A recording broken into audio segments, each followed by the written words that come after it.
Corintios, el capítulo 4.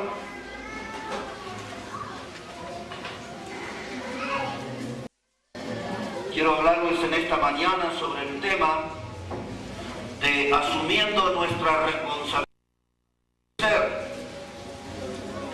¿Cuál es nuestra responsabilidad en la iglesia para que podamos crecer? Aquí, hermanos, en 1 Corintios, el capítulo 4, versículo 9. 1 Corintios, el capítulo 4, versículo 9. Dice la palabra de Dios: porque según pienso, Dios nos ha exhibido a nosotros los apóstoles como postreros, como a sentenciados a muerte, pues hemos llegado a ser espectáculo al mundo, a los ángeles y a los hombres. Nosotros somos insensatos por amor de Cristo, mas vosotros prudentes en Cristo. Nosotros débiles, mas vosotros fuertes. Vosotros honorables, mas nosotros despreciados. Hasta esta hora padecemos hambre, tenemos sed, estamos desnudos, somos abofeteados y no tenemos morada fija.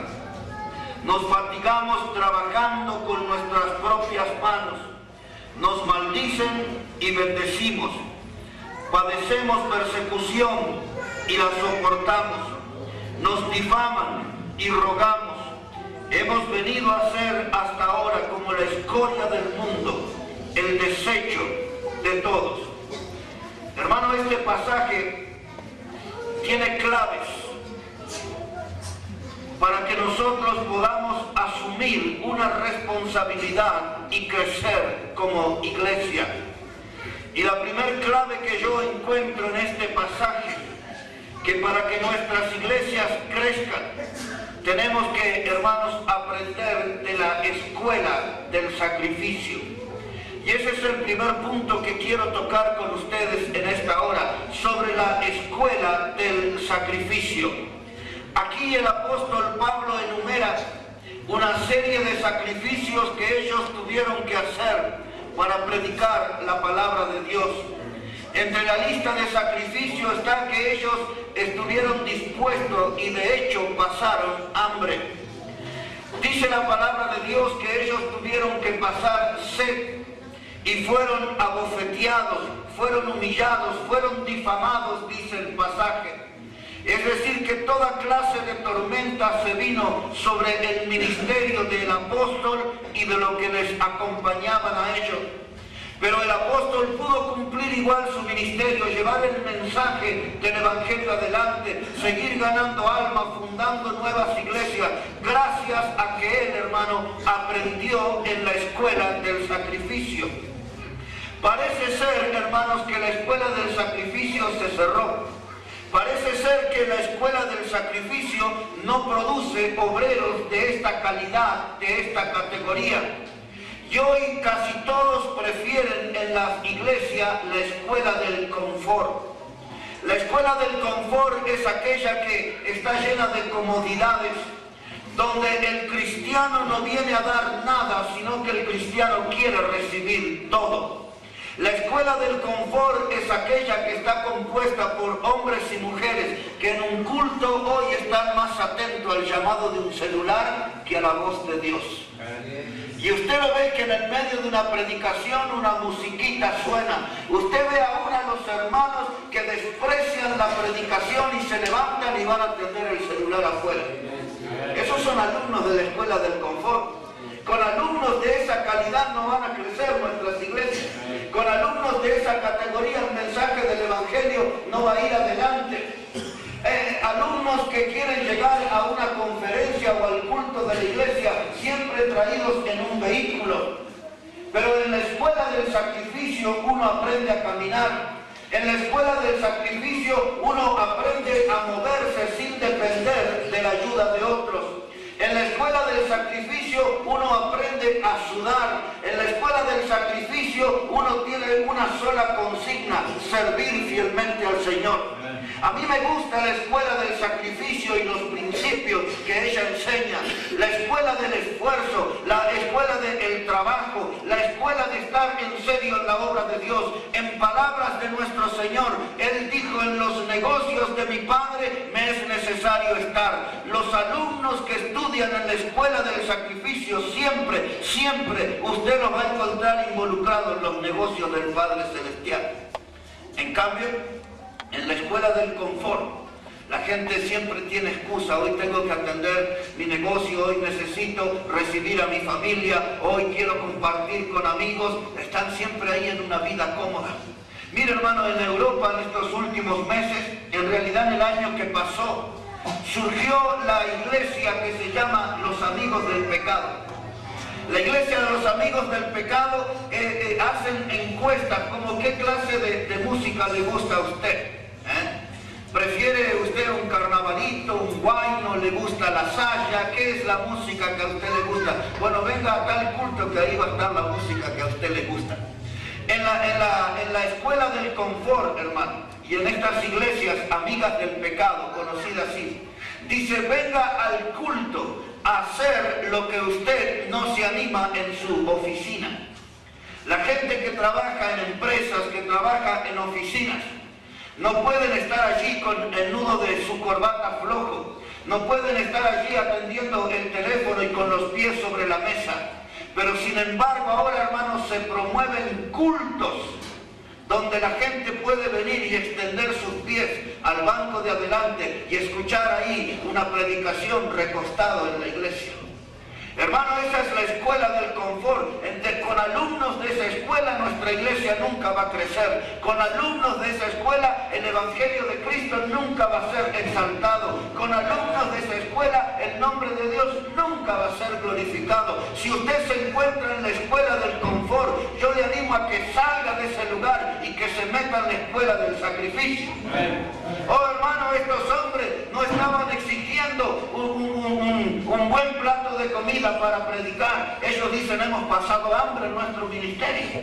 Esta gente no estaba exigiendo dinero para predicar, hemos tenido necesidades. Esta gente no exigía un traje como ofrenda para anunciar el Evangelio, estamos desnudos. Esta gente no decía: póngame 2 guardaespaldas para que nadie me toque. Ellos eran abofeteados. Esta gente no tenían ahí un abogado que intercediera por ellos, eran difamados, vivían bajo calumnia, pero con todas esas adversidades nunca perdieron el entusiasmo por predicar la palabra de Dios. Nunca perdieron el entusiasmo por predicar la palabra de Dios. Personalmente, me gusta esta escuela del sacrificio.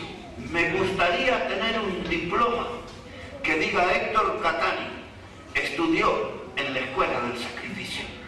Porque en esta escuela, hermano, el que da la clase no es un profesor calificado, el que da la clase es Dios en persona. Dios instruye a los estudiantes de esa escuela, Dios instruye a los alumnos de esta escuela del sacrificio.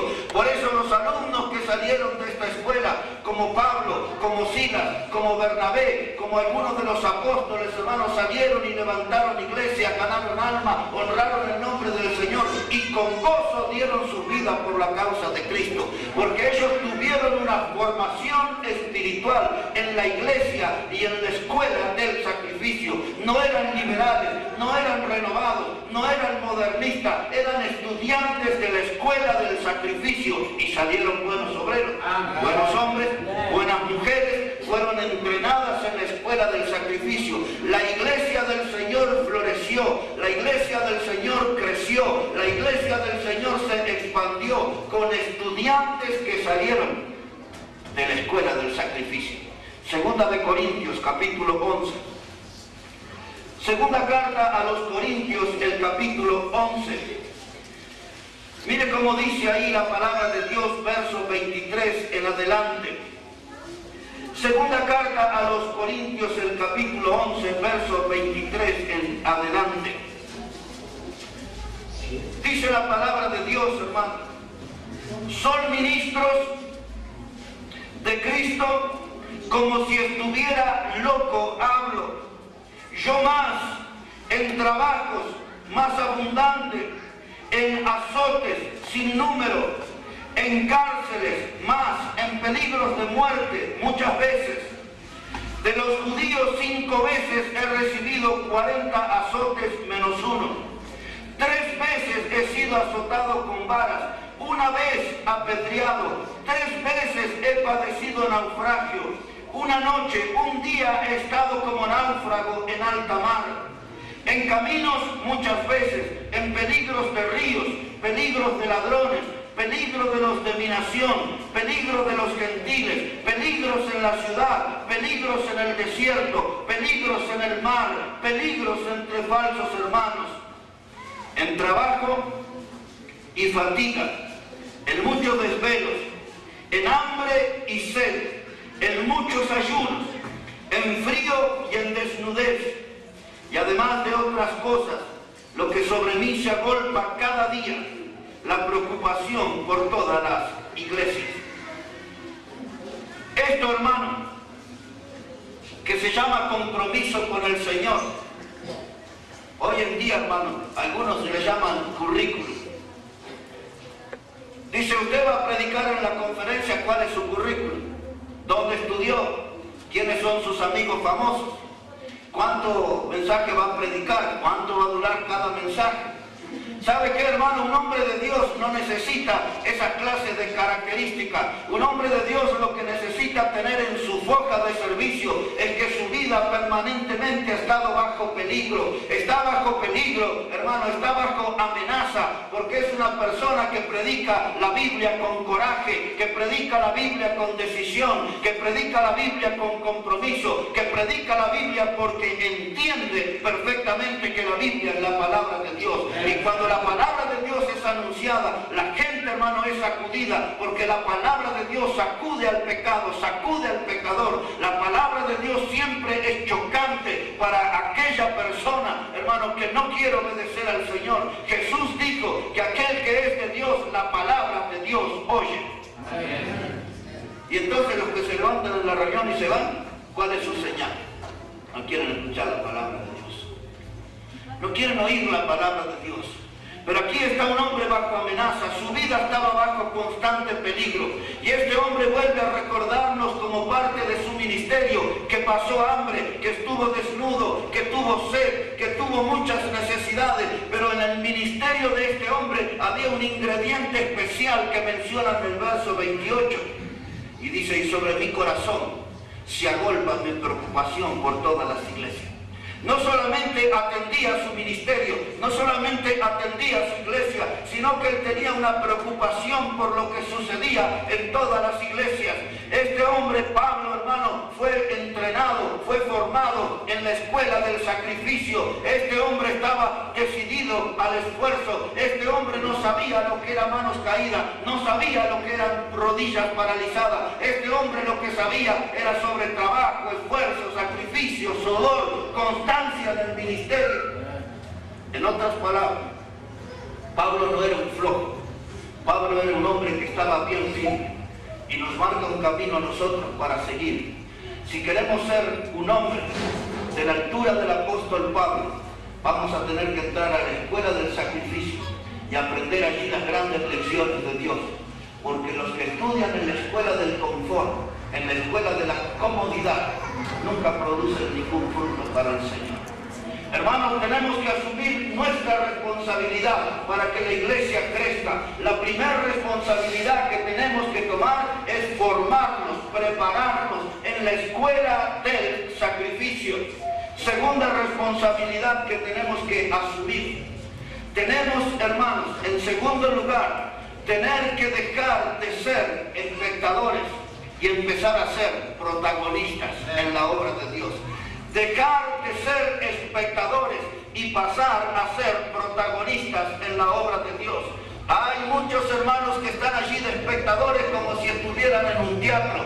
Se sientan, hermano, sus conversaciones son como esta. Ese mensaje me gustó, la segunda parte de la predicación no me gustó. Ese hermano anda bien, aquel anda más o menos. Cuidado con aquel que es flojito, cuídese de esa hermana que es chismosa. Ellos siempre están de espectadores y analizan todo lo que es la obra, pero nunca hacen nada en la obra. Solamente hablan y hablan y hablan y hablan y hablan, pero nunca los encuentra haciendo nada. No los encuentra con una escoba en la iglesia, no los encuentra limpiando el baño, no los encuentra iglesia, todo lo que hacen es un trabajo de espectador, son como críticos religiosos, ellos son los que califican, este pastor anda bien, aquel anda mal, este predica bien, aquel predica mal, este hermano es carnal, aquel es medio tibio. Por esa clase de personas no van a crecer nuestra iglesia. Hay que empezar a ser protagonistas, verse la obra de Dios. Primera de Samuel, capítulo 17. Mire cómo dice la palabra de Dios ahí. Primer libro de Samuel, el capítulo 17. Cuando usted encuentre ese capítulo entenderá que es el que habla de una gran pelea. La gran pelea entre David, el hombre de Dios, y Goliat, el filisteo.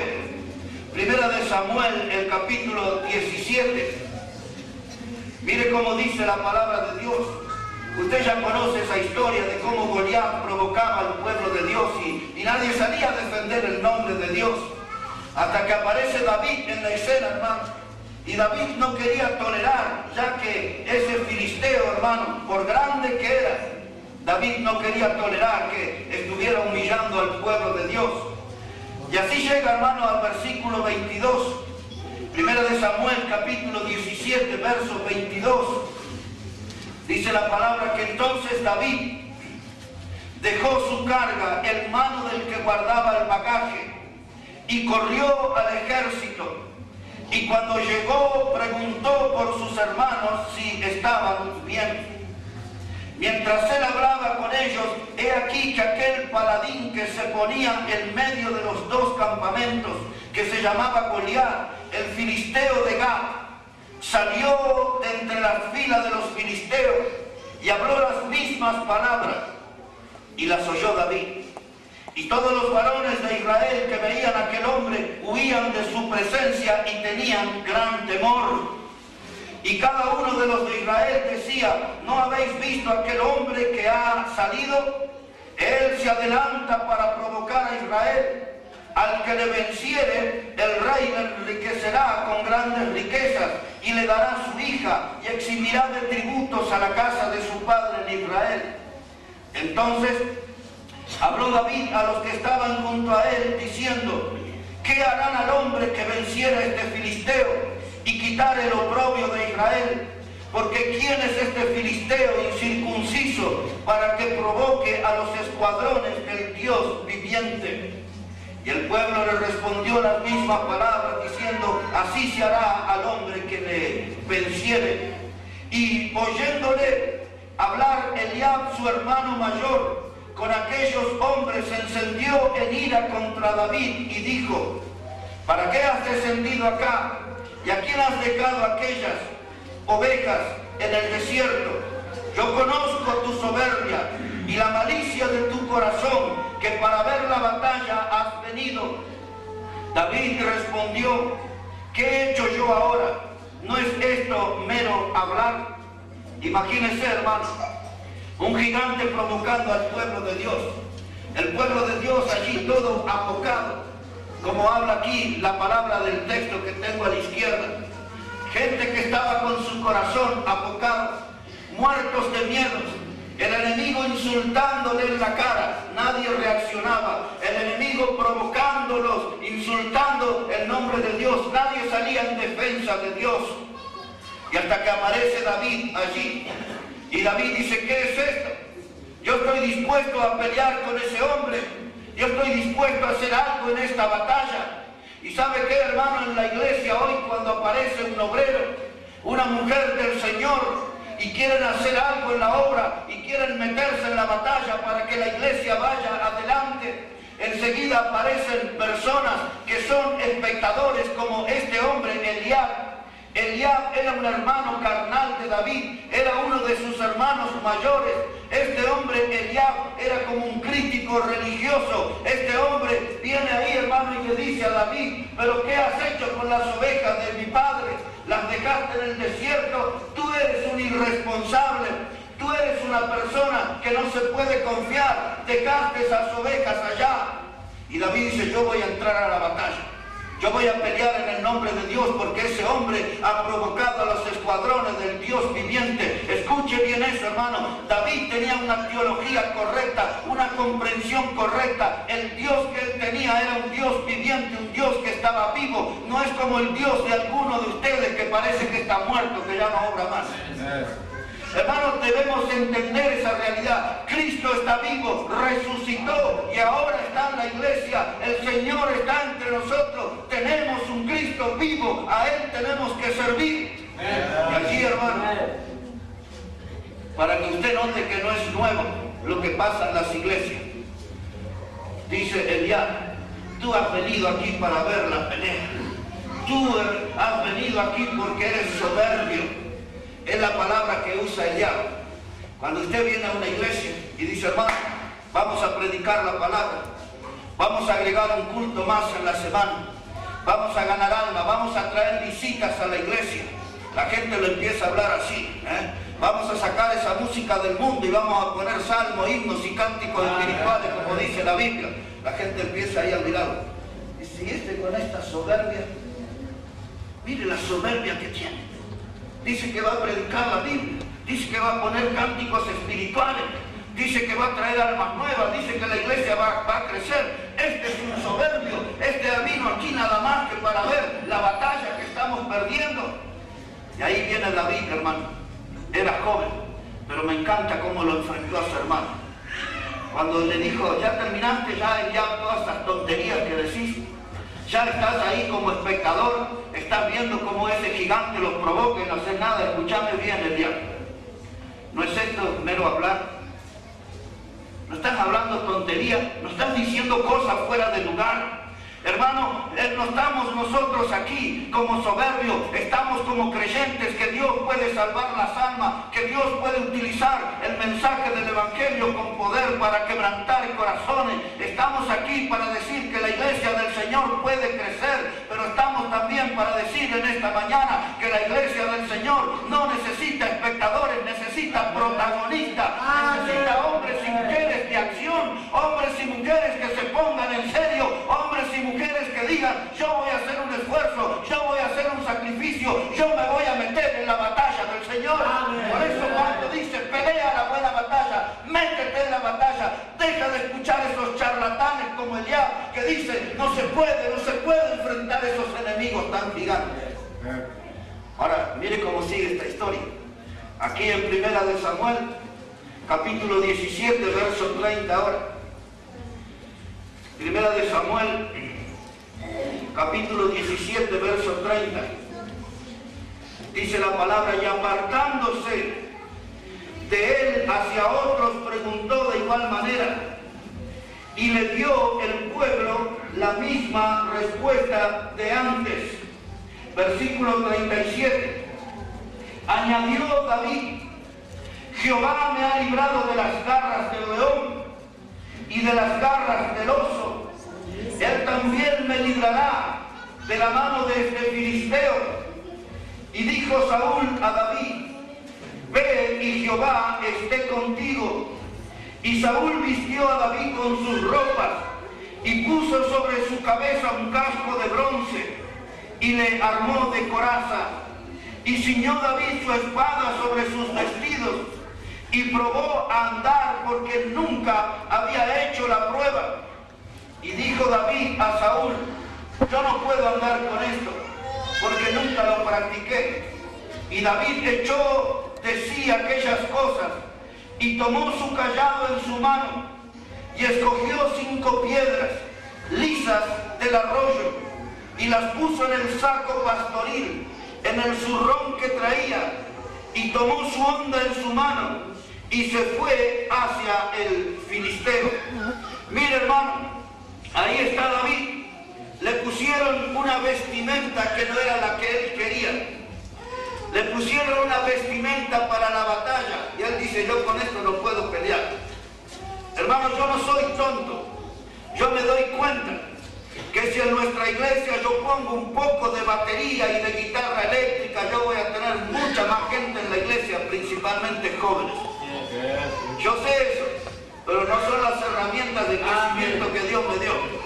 Hermano, este hombre como pastor tomó su cayado, tomó la herramienta, así como yo como pastor debo tomar esta herramienta, la palabra de Dios, porque es la única herramienta útil y aprobada por Dios para el ministerio en la iglesia. Como pastor es la única herramienta o es la única arma, la espada cortante de dos filos que me es permitida usar en la batalla.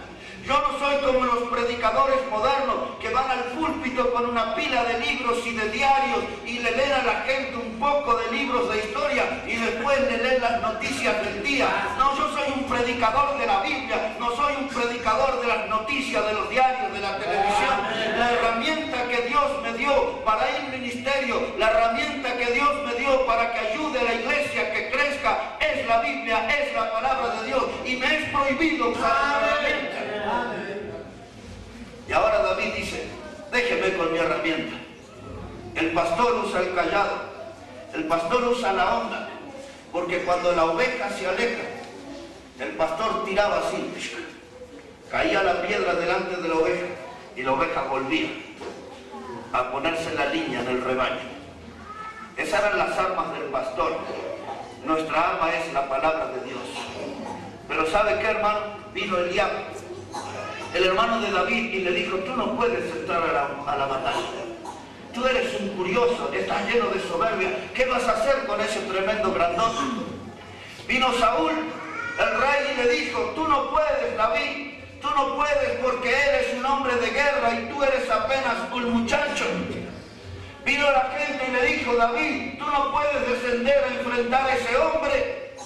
Eliab le dijo, David, tú no puedes. La gente le decía, David, no puedes. El rey Saúl le dijo, David, tú no puedes. Y así como usted, hermano, cuando dice, vamos a ganar alma, vamos a ver bautismos en la iglesia, vamos a crecer, vamos a levantar las paredes, la gente le dice, no se puede, no se puede, no se puede. Pero yo le digo, mi hermano, no escuche a la gente, escuche la Biblia que dice, todo lo puedo en Cristo que me fortalece.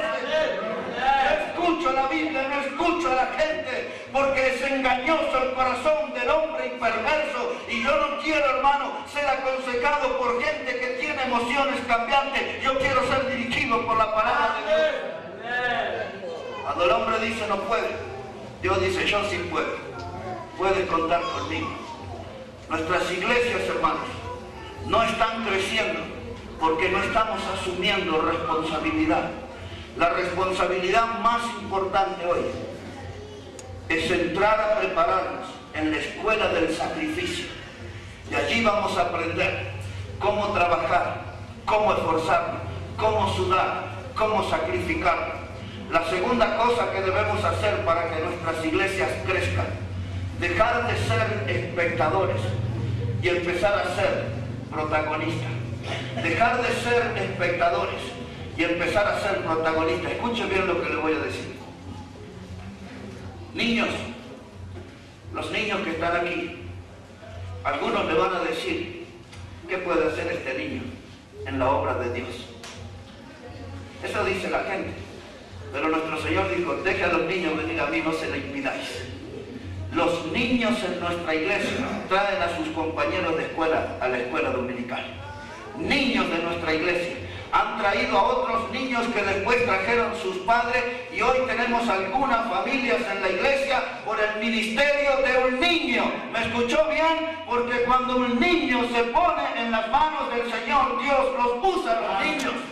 ¿Sabe qué, hermanos? Conozco jóvenes de nuestra iglesia, matrimonios de nuestra iglesia, que nunca pudieron traer a su padre y a su madre, pero los hijos de estos matrimonios cantaron en la iglesia, hicieron el texto de memoria en la iglesia, y los abuelos vinieron a la iglesia. Los padres no pudieron, los nietos pudieron traer a los abuelos. No desprecie a los niños en la iglesia. Dios usa a los niños en la iglesia como su instrumento.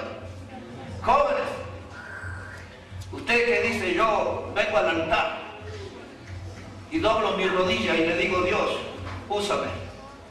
Y la gente le dice, no hagas eso. Aprovecha el momento, viví tu juventud. Hacé tu vida, ¿qué vas a andar comprometiéndote con Dios? ¿Qué vas a hablar aquí? Y otro le dirá, pero ¿qué te pasó? ¿Tuviste un ataque de espiritualidad? ¿Por qué decís que querés servir al Señor? Usted no se desanime, mi querido joven. La Biblia dice, nadie tenga en poco tu juventud y sé ejemplo, entre otras cosas, en pureza. Oh joven, no se desanime, que nadie tenga en poco su juventud, porque en la Biblia Dios usa gente joven. Hermano, hermana que peina cana, hermano, usted que ya tiene los 60 años para arriba y el diablo lo engañó, que solamente tiene que dedicarse a la oración y nada más. Hay muchos que están engañados por el diablo. Dice, ¿cuánto tiene? 60. Bueno, váyase a orar por los otros. No, escuche bien. Cuando Dios llamó a Moisés en el desierto, Moisés tenía 80 años. Y Moisés sirvió al Señor hasta los 120 años, de manera que los de 60 para arriba no solamente van a orar, pueden transformarse en un gran líder, como un gran libertador, como fue Moisés. Allí, hermanos, Caleb, aquel hombre que entró a la tierra prometida junto con Josué, este hombre, hermano, tenía 85 años de edad. Dice la palabra de Dios que se presentó ante Josué y le dijo, dame este monte, tengo 85 años, quiero pelear, quiero estar en la batalla, no quiero estar en un geriátrico, no quiero estar en la plaza dándole migas de pan a la paloma, yo quiero trabajar, 85 años, quiero trabajar para Dios. Mire estas cosas de viejitos. Si hasta con 100 años Abraham andaba teniendo hijos, ¿qué me cuenta? Dios usa niños, Dios usa jóvenes, Dios usa ancianos.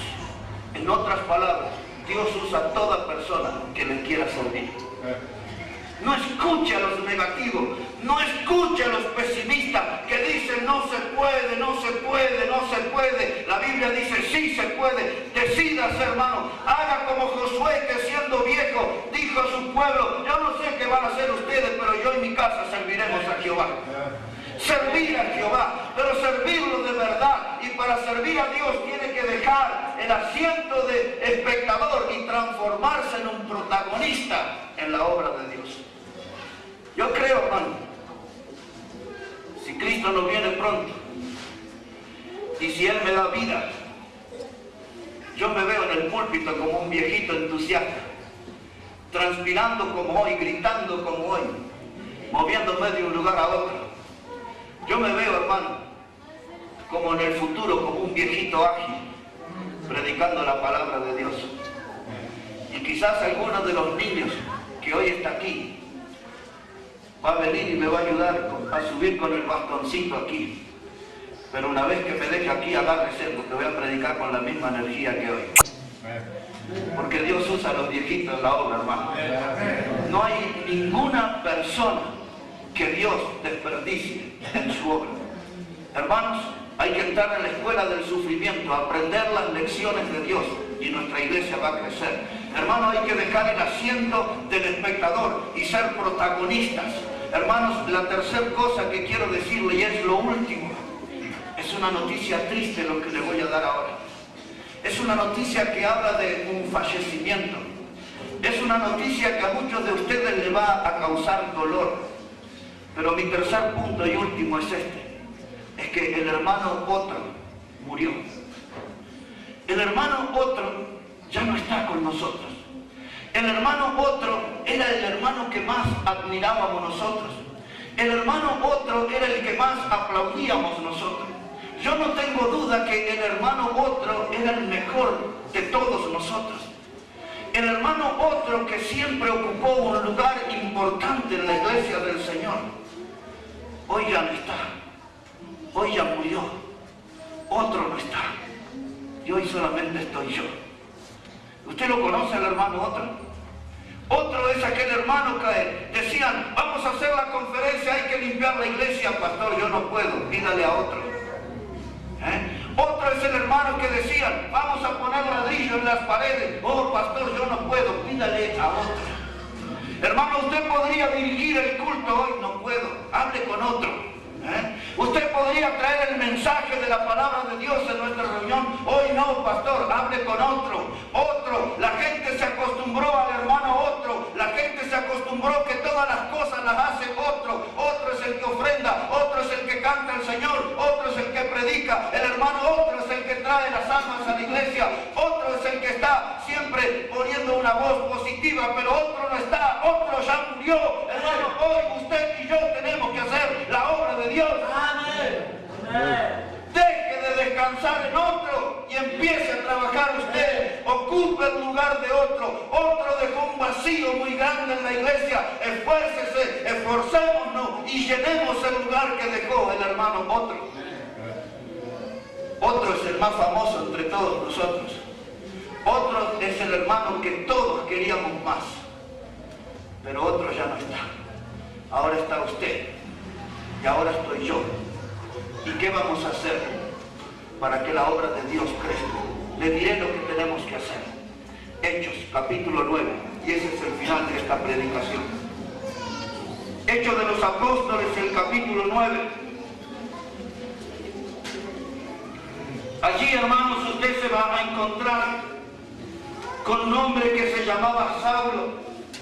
Y usted se va a encontrar con un hombre que va a tener una experiencia importantísima en su vida. Se va a encontrar con el Cristo resucitado en ese camino a Damasco. Allí aquel hombre que respiraba amenazas y muerte iba a tener una experiencia única, una experiencia muy especial. Este hombre iba a ver aquí una luz y este hombre iba a caer al piso. Este hombre iba a escuchar una voz inconfundible. Es la voz del Señor. Quizás la voz que Saulo escuchó aquí es la misma voz que usted escuchó hoy de Dios hablándole a su corazón. La misma voz que usted escuchó hablándole a Dios, a usted, a su vida en esta mañana. Pero Saulo tuvo una respuesta que sería muy buena que fuera la nuestra en esta mañana. Usted ahí conoce la historia, pero dice aquí Hechos 9, versículo 3. Dice la palabra: mas yendo por el camino, aconteció que al llegar cerca de Damasco, repentinamente le rodeó un resplandor de luz del cielo, y cayendo en tierra, oyó una voz que le decía: Saulo, Saulo, ¿por qué me persigues? Y él dijo: ¿quién eres, Señor? Y le dijo: yo soy Jesús, a quien tú persigues. Dura cosa te es dar coces contra el aguijón. Él, temblando y temeroso, dijo: Señor, ¿qué quieres que yo haga? Y el Señor le dijo: levántate y entra en la ciudad. Levántate y entra en la ciudad. Ahí estaba, hermano, Saulo en el piso. Ahí estaba Saulo, un poco confundido, atónito, como quizás usted está aquí en esta mañana. Dice: yo no me esperaba este mensaje. Yo no esperaba que el pastor me diera la noticia de que otro murió, de que otro ya no va a estar y que ahora tengo que estar yo en ese lugar. El pastor hoy me sorprende al decirme que otro ya no va a estar aquí para levantar la obra, que ahora tengo que estar yo. Pero es verdad, hermano, otro ya no está entre nosotros.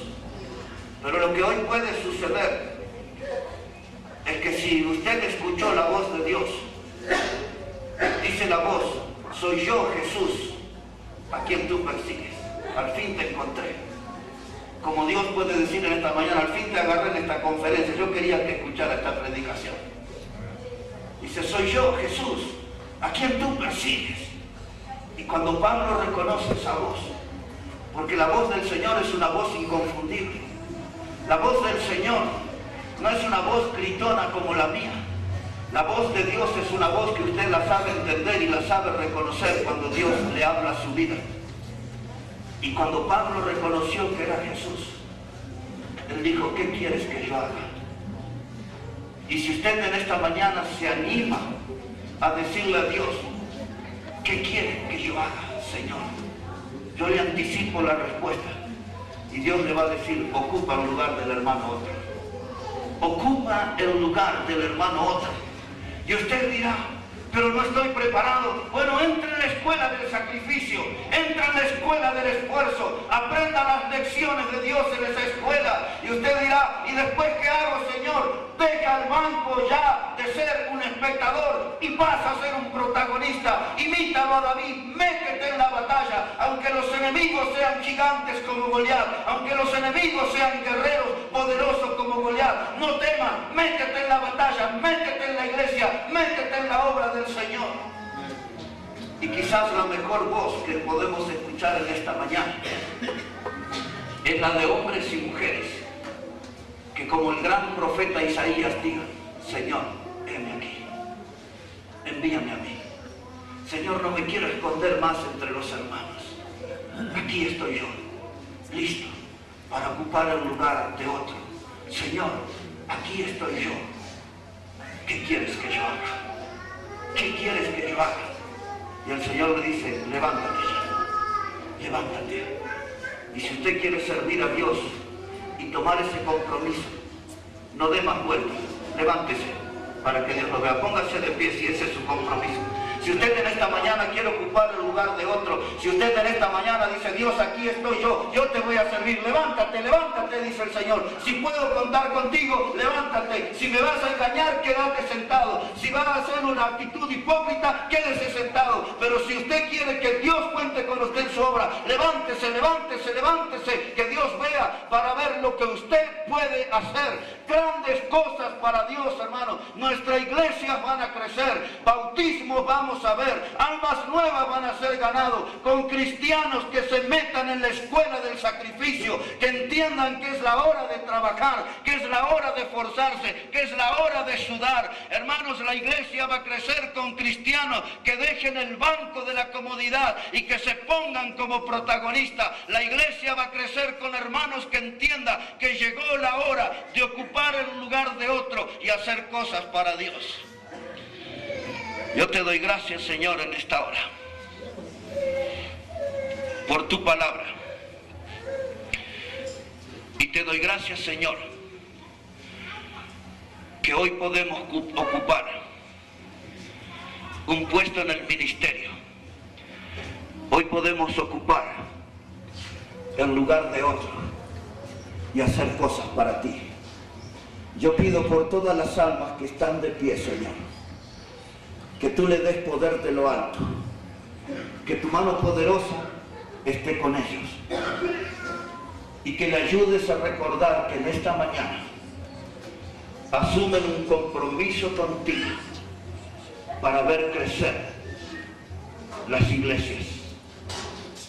Ayúdale, Señor, que tú puedas mantener el entusiasmo en cada uno de los que hoy se han puesto de pie, que cada hombre, cada mujer que tú estás mirando, Señor, que le des un poder especial de lo alto y que le ayudes a tener un ministerio victorioso, un ministerio que pueda empezar en su propio hogar, un ministerio de predicación a la familia, un ministerio de llevar y sumar almas a la iglesia local, un ministerio que cumpla con tu mandato de que debemos ir por todo el mundo y predicar el evangelio a toda criatura. Usa a los niños que quieren ser instrumento en tus manos. Usa a los jóvenes que están luchando contra las corrientes de este mundo. Y usa a nuestros hermanos mayores, haciéndoles entender en esta hora que todavía hay mucho para hacer y que necesitamos de cada uno de ellos en tu obra. Bendice tu palabra, oh Dios, que ella siga trabajando en nuestras vidas. Lo pedimos en el nombre de Jesucristo. Amén y amén. Que Dios bendiga a cada uno de ustedes, hermanos.